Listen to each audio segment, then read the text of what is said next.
What's going on, guys? Welcome back to a brand new video. Today it is going to be the RB19, the long-awaited RB tactic, the new prodigy. This one centre-back, high-scoring, tons of fun, and worked from teams such as Real Madrid all the way down to HSV and Chelsea. So a nice mixture of teams today, going from Spain to England to Germany. We're going everywhere. Be sure to leave a like and subscribe. Let's get into it. And first off, we're going to start from powerhouse down to the weakest team today. So first up is going to be with Real Madrid, and we come out and we actually do win the Spanish Super Cup 9-0. 9-0 over Barcelona, which is quite some game. I think we are going to watch the highlights from that. We also go into the league and win it, and not just win it, we absolutely dominate it. 36 wins, 2 draws, Vinicius Jr. with 48 goals, Rodrigo with 47, Mbappe with 41. The great thing about playing a tactic like this, which you're about to see very shortly, is you get all of your best attacking players, combine them together and send them out. Everybody can get game time in this attacking tactic. Now, as you can probably tell, we do sacrifice. For example, we don't have the most clean sheets. In fact, we are not even in at the top 7, so this isn't all guns blazing, guys. Now, don't get me wrong, we actually do have the fewest conceded, but most clean sheets, we are not going to be in there. This tactic will concede goals, but you are always going to go and score more goals than what you concede. But again, like Johan Cruyff once said, I forgot the exact quote, so I won't butcher it. Basically, it's okay to concede a goal if you go and score 2 or 3. That is completely fine, and that philosophy worked really well. We conceded just under a goal a game, scored close to 6. Now, when you see the tactic, you've got to understand how we manage that. When you see the amount of shots per game, you think, Josh, how? Trust me, we'll watch some highlights, you'll see the tactic. It is absolutely crazy. And here we go, that cup final against Barcelona. Now, beating any team 9-0 is some statement, but your direct rivals, I mean, it doesn't get much sweeter than that, right? A great start inside of a minute, and to be honest, when you get a goal that early on, you know the vibe's going to be pretty good from the team. And I tell you what, it went from strength to strength, with Koundé having a stinker at the back there. A great goal from Vinicius Jr. to make it 2, and we just kept the same pace going. I mean, honestly, if I pause it right here, look at the amount of players in the box. You've got 1, 2, 3, 4, 5 players in the box. It's absolutely crazy. And you've also got a cutback option here in Camavinga. And also, if you look at Carvajal's movement, he's always going to be on the edge waiting for the pass. So wherever the ball goes, it is going to go to one of our players. And the opposition simply cannot commit that many players back. If they do, they're going to have no output going forward. So you completely outweigh their defense with your attack. Yes, the counter argument can be made that, you know, they can counter on you, and they can. Like I said, you might concede the odd goal, but genuinely in this year's game, it seems incredibly broken just to full send it. Full send the games, whack out the higher line, get stuck in, really send it long, and it forces errors. I mean, ter Stegen's one of the best goalkeepers in the game, and he's forced into a mistake like that. And it's constant mistake, constant error, and just good attacks that actually made this result happen. So I believe this is now what going to be our 7th goal of the game. All the goals are also quite high quality, usually starting down the left or the right hand side, being brought back into the middle. That is, I believe, the only set piece of this game where the goal actually comes in. So a really strong performance. Camavinga on the ball now, out wide into Alaba, who takes on his man, loads of confidence inside. You can't mark him. It's too easy. And then over to HSV, just to show you what happens when you test with a sort of weaker team in terms of overall natural performance, you know, current ability players. We still are going to go into a league which we are somewhat favoured in to win, and this tactic is designed for a top team in the league. If you're not a top 6 team, you might struggle a little bit. That is complete and open honesty. But this tactic is for fun. We're now how many months into this game, guys? Have some fun and unwind, and that's exactly what we've done today. As you can see, 163 goals being scored, 912 shots. Defensively, again, 5th place when it comes to the conceded, and 5th place when it comes to the clean sheets. But putting it bluntly, I couldn't care less, because we are absolutely flying in the league, and the data hub again is going to look like this. Yes, it's over a goal conceded, it's close to 5 goals being scored. There is no stress in any game. And the big result actually come in against FC Bayern, okay? Because this was a massive final, and it goes to show you can concede a couple of goals against one of the best teams in Europe. We are by far the weaker team in this fixture. I switched to the attacking variant after going 2-0 down, because to be honest, I thought, you know what can happen now? It can't get much worse. it ended up becoming a lot better. Lastly, we are going to go over to Chelsea, where we enjoy a English treble winning season. We are going to win the Carabao Cup 4-3 over Aston Villa, the FA Cup 4-1 over Arsenal, and the league, we actually almost go invincible. We do pick up a ton of draws, I will be honest, but there again, we still won the league, so does it really matter? In my opinion, not really, and these draws, notice a lot of them, are quite high-scoring games, so you are going to have a ton of fun playing this tactic, with Cole Palmer really thriving in this system. Stat-wise, we are looking at close to 150 league goals, over 980 shots. Defensively, we're not going to be on there, also not on there on this occasion, and possession, we're going to be down in 6th place. So, once again, if you are here to play Mourinho ball, you've clicked on the wrong video. Go and check out one of my Mourinho tactics. This one is for those that want to score goals and just play a fast-paced, electric style of football. And the data hub with Chelsea is probably the worst, to be honest, because it is in the toughest league. We're a top 6 side at the end of the day. We're not in the top 4, really, in terms of game prediction. And I would still take them stats. And it's an English treble. Off to Wembley now, that game against Arsenal. Of course, it is a game we did win 4-1. And again, it's another example of how okay it is to go and concede that goal and not panic. Obviously, we do go 1-0 up there with a great goal from Nicholas Jackson. Enzo finds Palmer into Nkunku. Plenty of space on the ball. Out wide into Reece James. A little ball through into Madueke. Back inside. Again, the play, it happens at such a speed.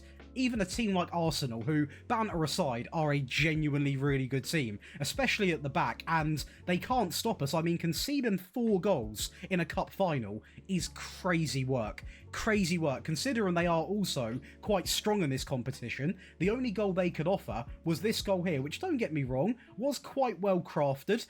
They really did drag... Who was that actually there? Was that Fana? Shabala out of position. And at the end of the day...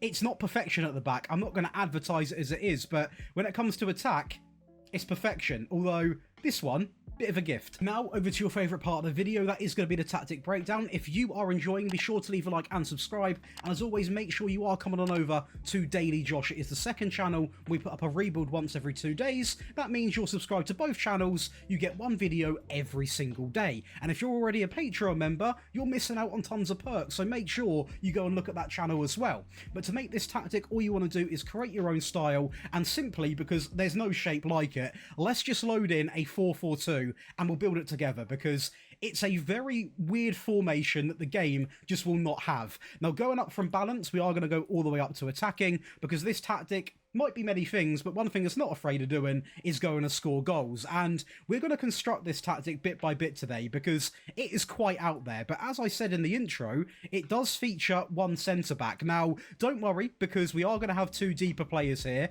that we are going to get into very shortly. But first of all, let's go and talk about the goalkeeper, who is going to be a goalkeeper simply on defend, on tackle harder. Now, this is a meta tactic, so we are going to see a lot of tackle harders, a lot of closing down, a lot of much higher defensive lines. We are going to really try and exploit the match engine today. And we did that. When you've got a centre-back tactic that features one of them, you are doing such a good job even picking up points. And it's the part of FM that I think still needs a bit of work, is the fact that tactics like this actually work, because maybe it shouldn't do, but it's a video game, and I think some people do forget that, which is why I've also decided to start doing the realism tactics for the full-on realism fans, because I also like that as well. But the ball-playing defender in the middle is going to have 2 instructions. That is going to be dribble more and also tackle harder. Again, I'll say it one last time, you are going to see a lot of tackle harder in today's video. We are then going to use 2 wing-backs.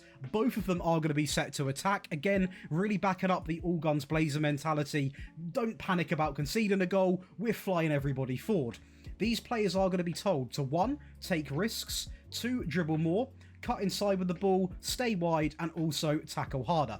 And we are also going to do that for the right back. So, take more risks, dribble more, cut inside, stay wide, and also tackle harder.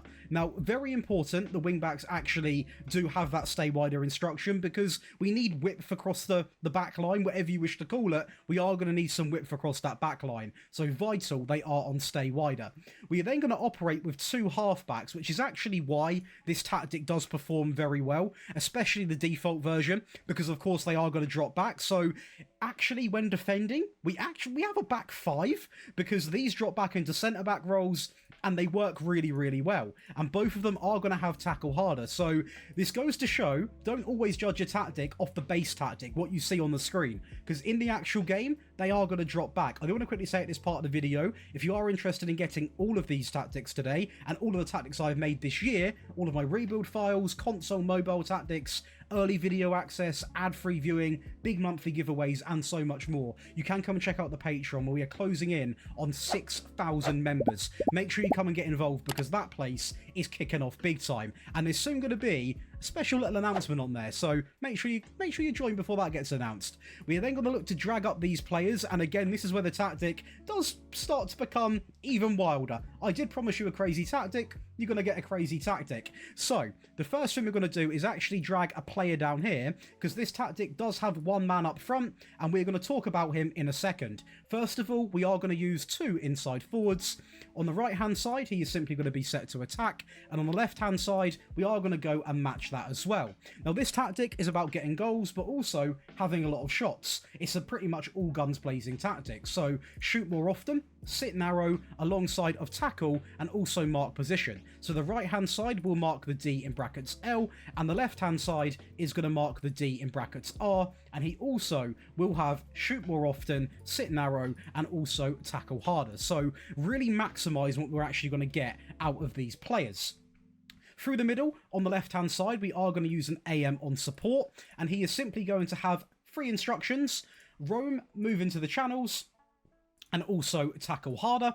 And next to him is going to be another AM on support with those instructions, but a little added one. That is going to be hold up the ball, because from my experience, I have found having one of the AMs actually sort of holding up the ball allows the other players to run and push on, and once this player has the ball, he's got a minimum of 4 runners ahead of him, and it is a really good way of playing because the passing options are absolutely endless. And to finish it off, we are going to have an advanced forward on shoot more often and also tackle harder. But now, very importantly, let's go and talk about the team instructions. We are going to go all the way down to narrow, really compress that team, pass into the space, focus down the left and the right hand side with low crosses. Again, it is a meta tactic. Be more expressive, run at defense, the higher tempo, and the passing down by 1 to shorter. In transition, counter press, counter, distribute quickly, and simply roll the ball out. And lastly, we are going to deploy in the outer possession the much higher defensive line with that high press, a maxed out trigger press, prevent, get stuck in, and simply step up more. Now, absolutely essential, you are going to go over and get both of the other variants today, because mainly the defensive one is going to get you more of the sort of results in the end, because you need that defensive one to switch to. But we bailed ourselves out using this attacking one in that buy-in game where we went 2-0 down, so I highly recommend you do stick around and get it. As for the goalkeeper, the ball player, the wing-backs even, they are going to remain exactly the same, as does the half-backs. The inside forwards and also the advanced forwards remain the same, but we are going to add 2 shadow strikers, and trust me, you'll be surprised the difference having 2 more people push up makes, especially before we've even talked about the team instructions. Now, in possession, we are going to go all the way down to narrow, pass into the space, focus down. I'm not going to waste your time because it is actually pretty much the same, but there is one thing that you can do, and it is optional, and that would be to actually up the passing directness. Now, if you're not fussed about possession, I would say go for it, because you're already playing a high tempo, you are going to run into the occasional mistake, so if you're not worried about, risk for reward ratio, I would definitely up that a little bit as well. In transition, we're going to simply tick the top 3 and roll the ball out. And lastly, there isn't really too much we can do to make it more attacking, so it is going to remain literally the same. So nice and basic for that one. What does change is the defensive version, because this one now takes up a more lower tempo, possession-based focus where the goalkeeper remains the same, the ball player does, the wingbacks also remain the same, because I still want a very attacking tactic. This is meant to be a wild tactic, which is why the halfbacks remain, but they are both now on pass at shorter. The AMs are both on the default, both on pass at short. The inside forwards, both on support, pass at short, roam, sit narrow, tackle, and mark position. And the advanced forward does remain on tackle harder, without the shoot more often. We have dropped down to positive when it comes to the mentality. The width has no reason to change. The final third has no reason to. Focusing down the left and right also has no reason to change. What does change is the tempo, as the passing goes all the way down, which naturally lowers the tempo to slightly lower. In transition, we're going to regroup and then counter. If you want to like completely shut up shop, I would recommend holding the shape, but I still want goals in this tactic, so we're going to have it like that. And we are lastly going to roll the ball out. And to finish this tactic off, we are going to go in with the high press, the standard line, get stuck in, prevent, and a maxed out trigger press to much more often. And that is going to give you boys and girls not one, not two, but 3 versions of the RB19, the updated meta wild tactics series. Hopefully you have enjoyed. Be sure to leave a like and subscribe, and tell me, do I attempt to make a tactic without an official centre-back? It would have to include halfbacks. Do I give it a go? Let me know in the comments. I'll see you in the next one.